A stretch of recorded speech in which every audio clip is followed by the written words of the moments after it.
Ministra Soledad Martínez, gracias por atendernos. Vanessa Millar y Santiago Montorfano la saludan. Hola, buenos días Vanessa, buenos días Santiago, buenos días al equipo y a la Buenos audiencia de la días. radio. Buen día. Ministra, ¿estas escuelas son un ejemplo de lo que el gobierno llama redistribuir? Y sí, son un ejemplo, primero por el sentido profundamente federal de esa priorización que hicimos al momento de pensar por dónde empezábamos con todo lo que hay que hacer, y luego eh, porque a estas escuelas hemos llegado con muchas otras cosas también, no solamente Ujú. con esta obra, ¿no?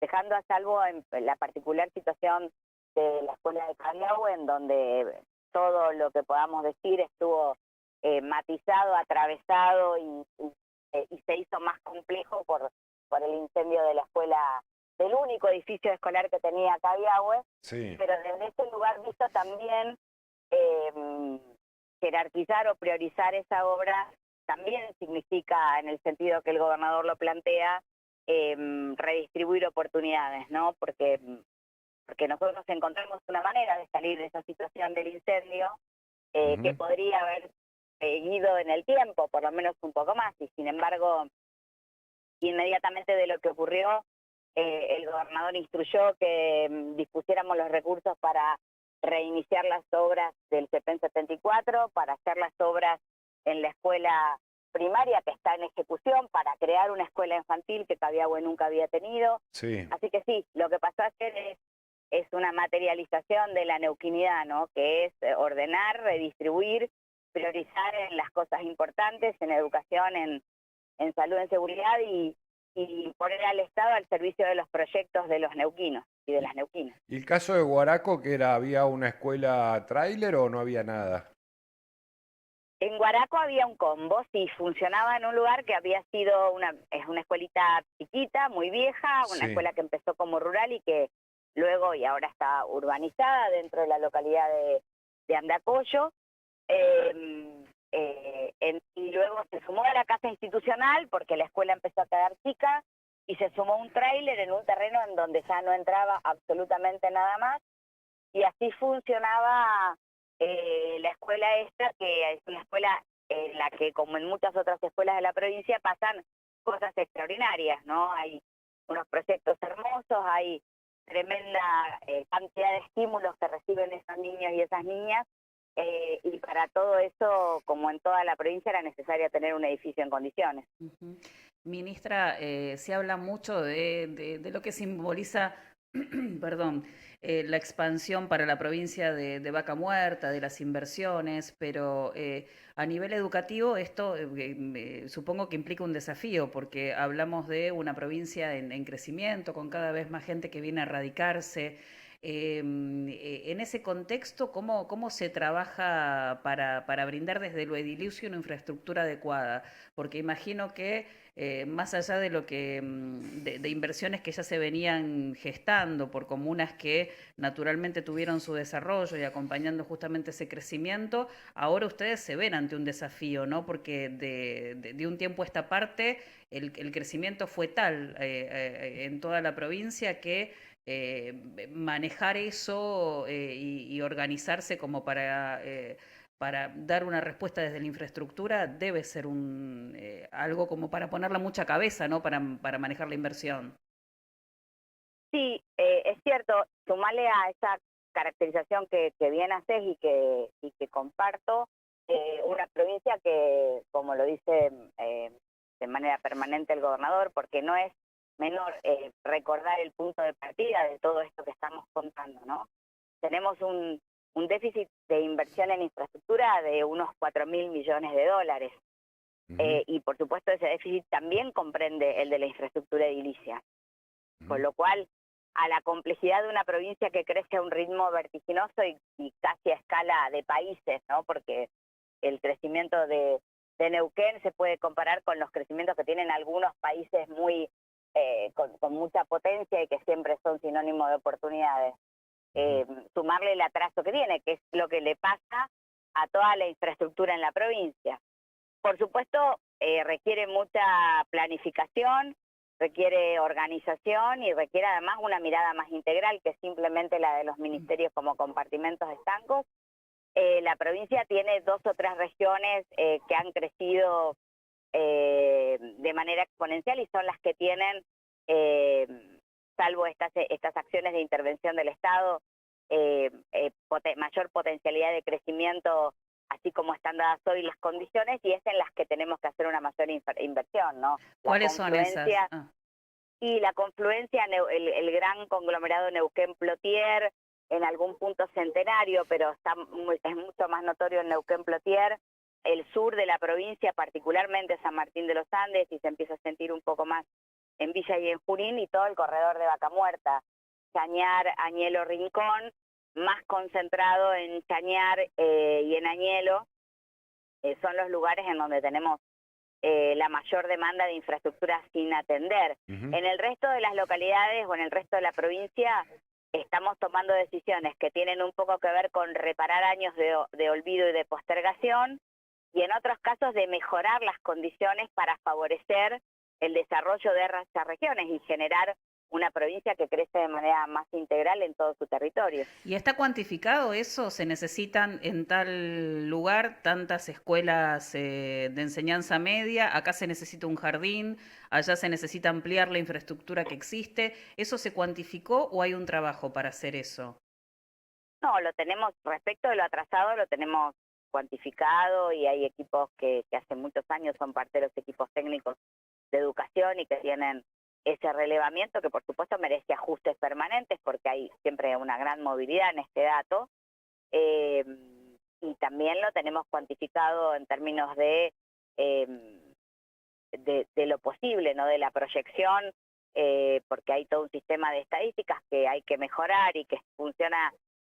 El sistema educativo tiene aproximadamente corriendo unos 22 sistemas de información y ninguno de ellos está integrado, entonces hay que hacer ahí una reingeniería de esos datos para que puedan convertirse en un dato útil que abonen en una planificación que dé respuestas, que es lo que nos pide el gobernador, que es la perspectiva con la que estamos elaborando los presupuestos plurianuales, porque la realidad es que cuando pasan cosas como la de hacer 3 escuelas en un mismo día, las comunidades alimentan la expectativa de que en algún momento les llegue, y eso nosotros tenemos que poder responderlo con planificación, porque es lo que te permite administrar esa expectativa. Soledad, te puedo hacer un popurrí, 2 o 3 preguntas de temas que estuvieron dando vuelta con la educación. Uno es, ¿qué fue lo que pasó con ATE Educación y con ATEN en torno, bueno, a alguna medida de fuerza que se dio esta semana pasada y que se terminaron reuniendo? Digamos, fue para mí difícil de interpretar porque hay acuerdos tempranos por primera vez en la provincia de Neuquén en lo salarial, se hizo un plan de obra pública agresivo en el buen sentido, y sin embargo allí hubo como un chispazo, ¿no? Mira, yo creo que un poco el clima electoral por la interna del sindicato docente pudo haber Bien. pudo haber matizado lo que yo creo que es una situación que merece ajustes digo, en lo concreto y en la implementación desde el gobierno de la educación, ¿no? Nosotros tomamos una decisión de fortalecer y de construir un sistema de auditorías médicas y de controles de inasistencia en el sistema, que sabíamos que iba a generar tensiones porque era tener cambiar el paradigma y tener un sistema de auditorías que funcione como funcionan en muchos lugares de muchas empresas grandes, en muchas estructuras que organizan un número importante de recursos humanos. El sistema educativo tiene 37.000 trabajadores, sí, ¿no? Casi 40.000 contando los administrativos de distintas áreas. Entonces, es una estructura verdaderamente importante dentro de la estructura del Estado, toda concentrada mayoritariamente en el Consejo Provincial de Educación para su monitoreo, para su auditoría, para su control. El sistema de salud ocupacional que pusimos en marcha empezó a generar tensiones. En algunos casos esas tensiones son simplemente porque incomoda y porque, bueno, vamos a cambiar hacia ese sentido. Y en otros casos porque hay que verlo lo que impacta, esa decisión, cómo impacta en las escuelas. Ujú. En parte lo que ocurrió tanto con el planteo de ATEN como con el de ATE es que en las escuelas había que mejorar algunos circuitos para que esto, que debe ser una buena noticia porque poder auditar adecuadamente el sistema de salud ocupacional te permite tener información y te permite corregir distorsiones y demás, no sea un problema en las escuelas. Bien, Así que nosotros lo tomamos como una oportunidad para revisar esas cosas, más allá del paro, por supuesto, lamentamos, fue importante haber generado las 2 mesas. Estamos trabajando en algunas cosas que tenemos que optimizar, concretamente acordar el nomenclador de licencias de los más usados, sí. según se trate de auxiliares o de docentes, de los diagnósticos más comunes, no más usados. Y bueno, estamos en ese trabajo, pero más allá del paro, que insisto, lamentamos, ha sido una oportunidad para poder mejorar todavía más esos dispositivos. El otro tema que apareció con mucha fuerza en este último tiempo tiene que ver con, bueno, casos de violencia en las escuelas, con, bueno, la famosa agresión de esta señora a docentes aquí en una escuela del centro neuquino. ¿Cómo se está trabajando? Porque este tema lo abordaron también los medios como una problemática que va más allá del hecho singular, ¿no? Yo creo que es un error tomarlo así, pero bueno, es una Ujú, opinión tenemos en el equipo. La verdad que la violencia en las escuelas son una manifestación o son un síntoma de una sociedad que eh, no encuentra otra manera de expresar sus diferencias o de resolver sus problemas, ¿no? Es casi una involución respecto de lo que somos como sociedad.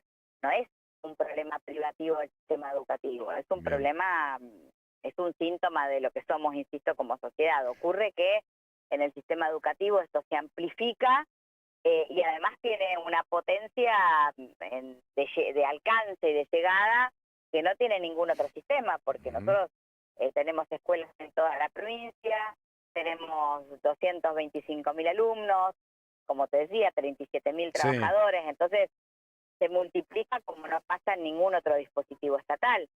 Eh, Hemos recorrido unos casi 2 meses desde aquel incidente en el San Martín. Las clases volvieron a tener la regularidad y la normalidad que tienen en una escuela extraordinariamente grande como esa, que se usa desde las 7:30 de la mañana hasta las Ujú, 12 de la noche. Estamos acompañando a esa niña que también fue víctima de lo que ocurrió, porque hubo que rematricularla en otra escuela, porque bueno, hubo que tomar decisiones que fuimos tomando con la familia y con la institución educativa, siempre priorizando lo que para nosotros es el sentido de las escuelas, que es que los de infancia de la provincia estén en las escuelas, en escuelas seguras y en escuelas en las que se los pueda atender bien. Soledad, pero Sí, te pongo un punto ahí para preguntarte, porque más allá de esta situación puntual, hay otras, se replicaron situaciones parecidas de chicos incluso que también entre ellos se atacaron en la escuela, otros docentes que también fueron atacados por padres y los maestros mismos llevaron a la legislatura un proyecto como para que realmente el tema se discuta y ellos tengan un protocolo para este tipo de casos que sea algo más concreto de lo que se ha trabajado hasta ahora o lo que surge a través de una situación puntual. ¿Sobre eso hay alguna novedad? ¿Van a respaldar el proyecto? ¿Van a pensar en algo distinto, superador, teniendo en cuenta que es una realidad que se viene repitiendo, ¿no? yo disiento, Vanessa, con que se viene repitiendo. Sí creo que es muy estridente cuando ocurre, pero nosotros tenemos 808 escuelas en toda la provincia. Y estamos hablando de 3, 4 situaciones. ujú, Verdaderamente no estoy restando la importancia porque es un hecho extraordinariamente disruptivo para aquella escuela en la que ocurre, en particular si se da con la violencia con la que ocurrió esto en el San Martín. Entonces repercute en los alumnos, en los equipos, en los docentes, en las familias, pero es un dato que es muy marginal dentro del sistema, eh, pensando en lo cautivo que tenemos de toda esa población, ¿no? bien. Entonces, estamos hablando de casi 300.000 personas que transitan por las escuelas de la provincia, entre alumnos y docentes, sin contar las familias alrededor. Entonces, por supuesto que nos llegó el proyecto que presentó el sindicato para estudio en la legislatura, lo vimos en nuestra lectura, no le agrega nada de los dispositivos que el sistema ya tiene, con lo cual vamos a expresar nuestra opinión favorable, pero nos parece que lo que hay que activar son muchos otros dispositivos que nos eviten las situaciones violentas en la cancha, a la salida de la escuela, en salud, en las colas de los supermercados, en las colas de los cajeros, porque eso sí tiene mucha más frecuencia. Lo que pasa es que está totalmente atomizada, ¿no? Y en todos lados. Pero bueno, tenemos que trabajar sobre las situaciones violentas, claro, y yo creo que hay que trabajar fundamentalmente con esas infancias y con esos jóvenes en la escuela. Ministra Soledad Martínez, muchísimas gracias como siempre por su tiempo, muy gentil. Muchas gracias a ustedes, buenos días.